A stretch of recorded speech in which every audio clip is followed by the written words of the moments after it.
ever wonder what's in those monthly subscription boxes?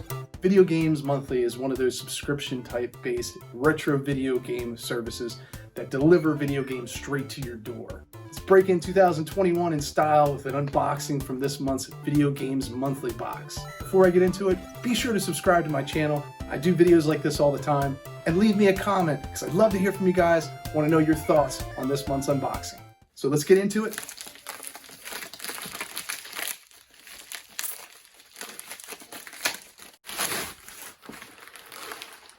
Now my plan that I've selected is the 5-game plan. With shipping, runs you about 52 bucks. So we're gonna see if the value is there. Start off, you get a box similar to this. Ooh. And I got a 1-up.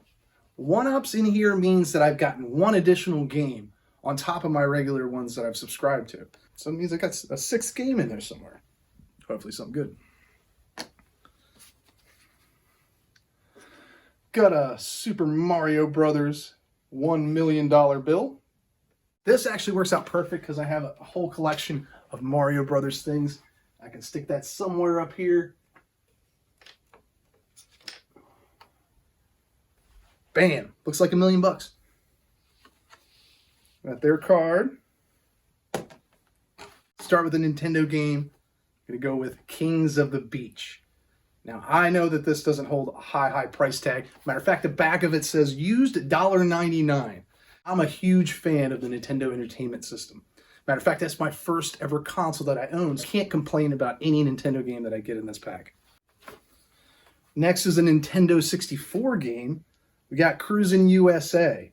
Now, Cruisin' USA is a pretty neat pickup. Obviously a port from the arcade games, but I remember playing this in the arcade, and you know what? I can't be disappointed on this either. Nintendo 64 is another one that I'm kind of leaning towards here lately, so I'm glad to have this.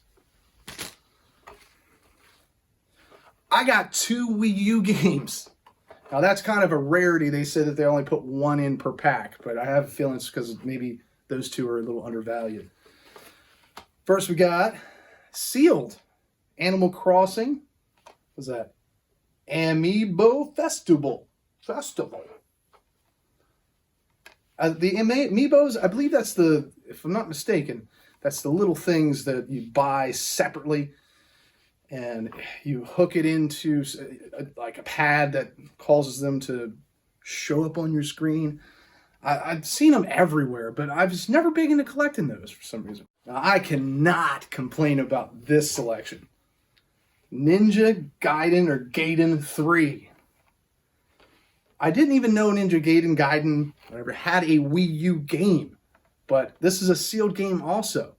It's soon to be unsealed though, depending on the value if it's sealed. Get back to you on that one. Now, let me see if I have it first. I don't have it. At first, I thought they gave me a duplicate because, you know, you have to put in every single thing that you do own. It's tedious. It takes a lot of time, especially if you have a lot of games. I tend to go wrestling games, and I own a lot of wrestling games. But I, for some reason, don't have WWF Warzone. Now, I remember being a kid, when this was said to come out, I researched the heck out of this thing.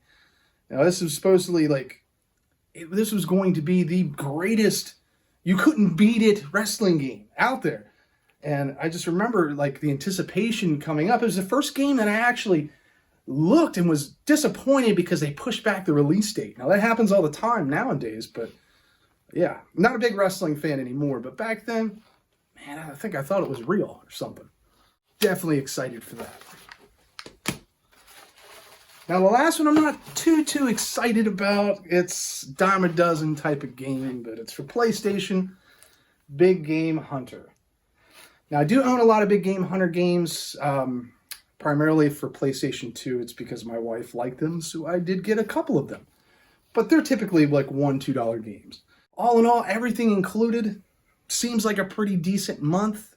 Nice variety. So I'm going to break it down with different criteria that I go by to help you make your decision. Maybe this is something that you want to pursue.